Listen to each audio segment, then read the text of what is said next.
Sebuah malam yang seharusnya penuh doa dan lantunan ayat suci di sebuah pondok pesantren tiba-tiba berubah jadi lautan teriakan, kepanikan, dan ratapan duka. Nyawa dipertaruhkan. Inilah detik-detik menegangkan penyelamatan di pondok pesantren Al-Khozini, Sidoarjo, Jawa Timur. Hari itu suara ambulan bersahut-sahutan, lampu merah biru berputar di tengah gelap malam. Tim SAR gabungan, relawan hingga warga sekitar berlari berpacu dengan waktu. Sebab setiap menit, bahkan setiap detik begitu berarti. Mereka tahu di balik reruntuhan beton yang kini menelan sebagian bangunan pondok, masih ada jiwa-jiwa muda yang berjuang untuk tetap hidup. Tahan ya Yusuf ya, Haikal. Yes. Kenapa boleh? Aman. Yuk, tenang. Bisa tarik ya. Oke ya. Oke. Bisa keluar sendiri ya. Yuk. Buat sini, sini. Buat sini. Awas kepala, awas kepala. Awas, kepala ya, Pak. Nih, kawal keluar. Duduk. 3 hari sudah tragedi ini berlangsung dan suasananya masih mencekam. Data terbaru menyebut 5 orang meninggal dunia, sementara 23 orang luka berat dan 75 lainnya mengalami luka ringan.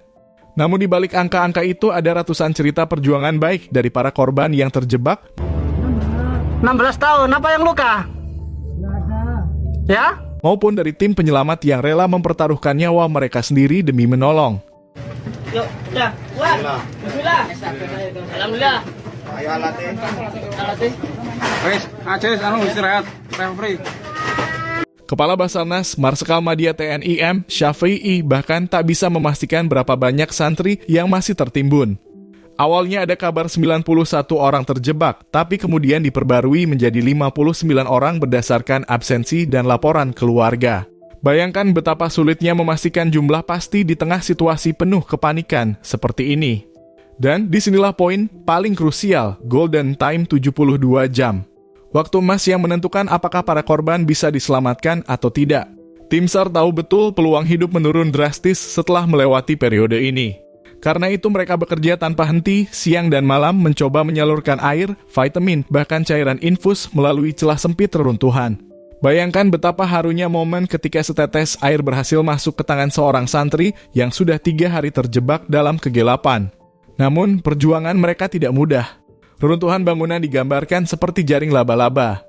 Struktur penyangga pondok sudah hancur total.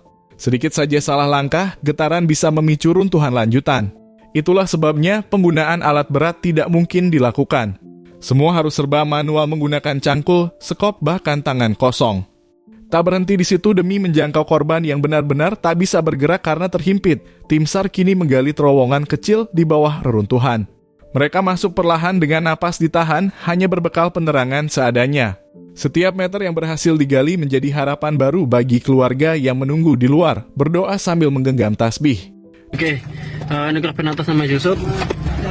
Tadi dia duduk di sebelah sini ya. Duduk di sebelah sini, terus dia geser ke sini. Di tengah semua kepenatan itu, Menteri Sosial Saifullah Yusuf memastikan bahwa para korban luka kini sudah ditangani dengan baik. Tapi tentu rasa kehilangan bagi keluarga yang ditinggalkan tak bisa digambarkan dengan kata-kata. 5 nyawa telah melayang dan setiap satu nama berarti sebuah dunia yang runtuh bagi keluarganya. Tragedi di Ponpes Al-Khozini ini mengajarkan kita banyak hal. Tentang rapuhnya hidup, tentang betapa berharganya waktu, dan tentang arti solidaritas manusia. Ketika runtuhan itu jatuh, kita melihat bagaimana semua pihak dari petugas hingga warga biasa turun tangan bersama-sama. Tidak ada yang memikirkan jabatan atau status, yang ada hanyalah tekad, nyawa harus diselamatkan. Kini kita hanya bisa berharap dan berdoa agar para korban yang masih terjebak segera ditemukan dalam keadaan selamat. Dan semoga keluarga yang ditinggalkan diberi ketabahan menghadapi cobaan ini. Karena pada akhirnya dari tragedi ini kita diingatkan betapa hidup bisa berubah dalam sekejap dan betapa pentingnya saling menjaga satu sama lain.